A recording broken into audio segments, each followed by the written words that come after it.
guys, Doctor here, and I sometimes wonder if my intro is too boring. I might switch it up sometimes and make a different one. Anyway, I hope you enjoyed my intro clip with the PKP. I recommend you to use that gun, it's so much rape. Anyway, the gun I'm using here is the A91, which I can also recommend everybody. It's probably the best or the second best engineer gun. I myself liked it, and I used it up to 500 kills, and I have enjoyed my time with it. It's a very, very good gun, very reliable. And you see me here, I play Team Deathmatch, and don't call me Call of Duty faggot for doing that. I just sometimes play Team Deathmatch, you know, just to take a break from the whole strategy stuff and the whole, you know, the whole objective playing. Sometimes it can get to my head, you know, especially if I have bad teams. I just like to hop on Team Deathmatch and rape some faces, basically. And also, if there's no friends online, I don't enjoy playing Rush on my own too much, so hence I play TDM sometimes. And I hope you're not mad for me for doing that. Anyway, the gameplay isn't too important today. As you've probably seen the title, I wanna give my opinion on what makes a player good in Battlefield. And before I'm gonna get into that, first of all, I just wanna stress once more that this is just my opinion.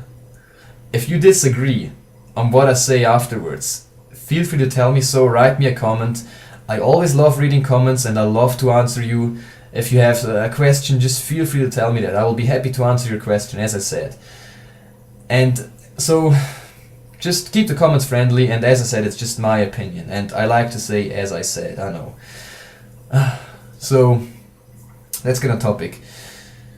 First thing that is very, very important to me, probably the most important thing, is the ability to adapt.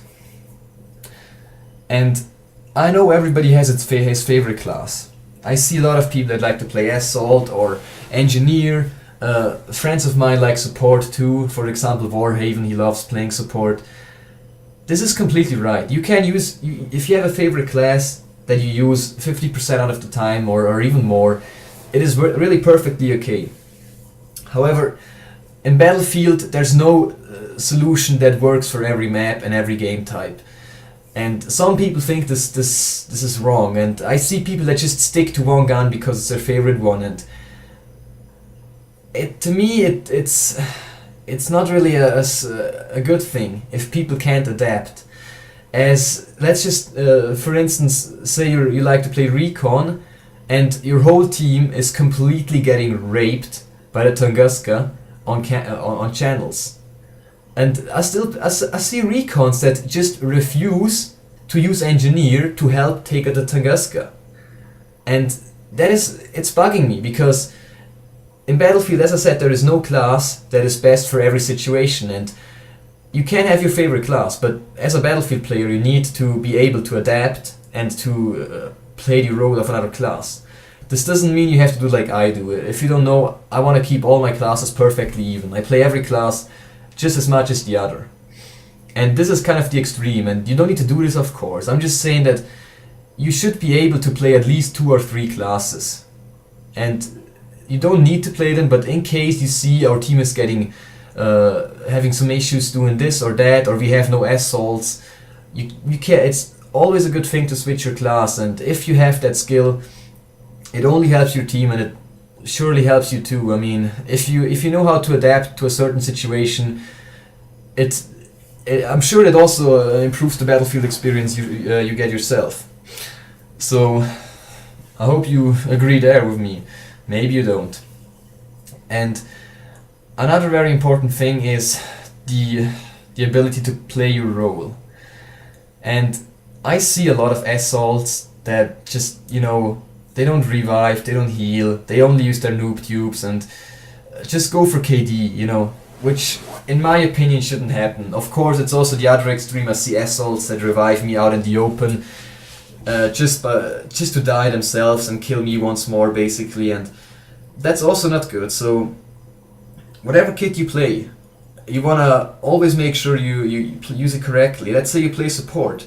When I play support, I drop an ammo pack every now and then. Like if I'm just walking somewhere, I just drop an ammo pack, even if there is nobody around me, because maybe there's gonna be somebody that comes behind me that needs that ammo.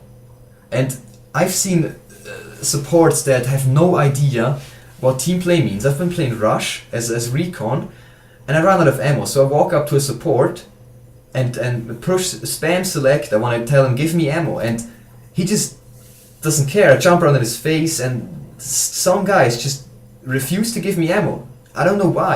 It doesn't mean any danger to them. It only gives them points, helps their team, and I don't know if people have a Call of Duty background, and nothing against Call of Duty. So, I mean, I myself don't like it, but if you play support, drop ammo packs. Yeah, if you play assault, if possible, use the medikit, revive people. You know, as it's so easy. As a recon, just if you play Bazaar, just drop a TUGS or an MAV somewhere in a hotspot.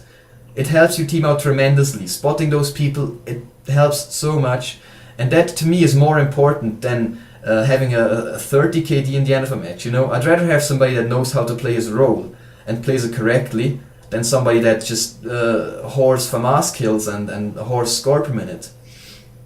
And speaking of score per minute, this is also a very overrated stats, just like KD.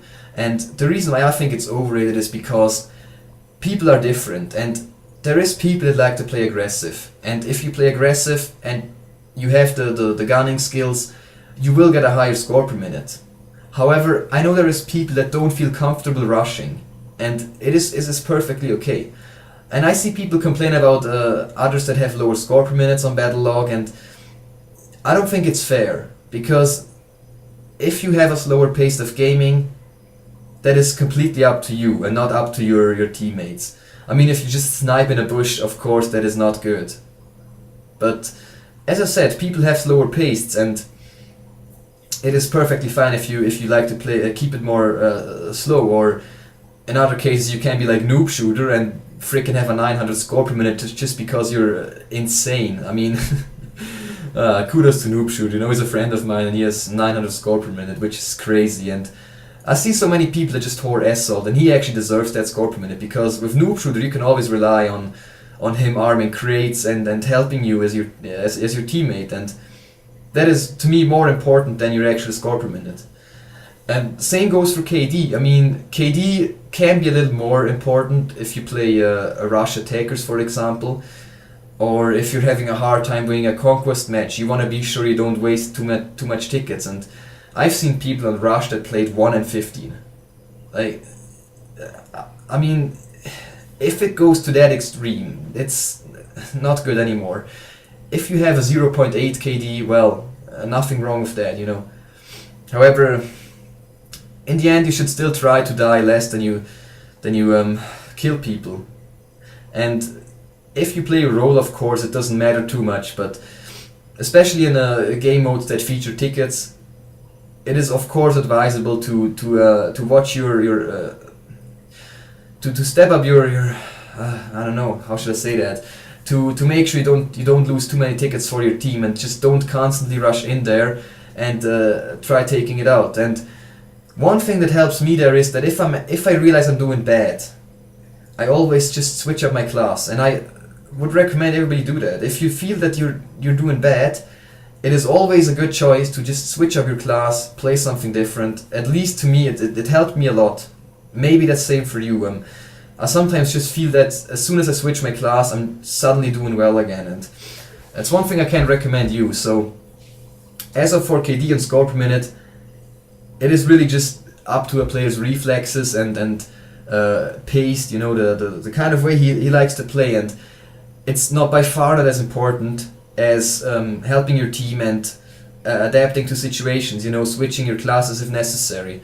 So I hope you agree on my ideas here. If not, tell me in the comments. As I said, I'm very happy to answer your questions or to respond to your comments. Yeah. So I hope you enjoyed, guys, and I'm out. See ya.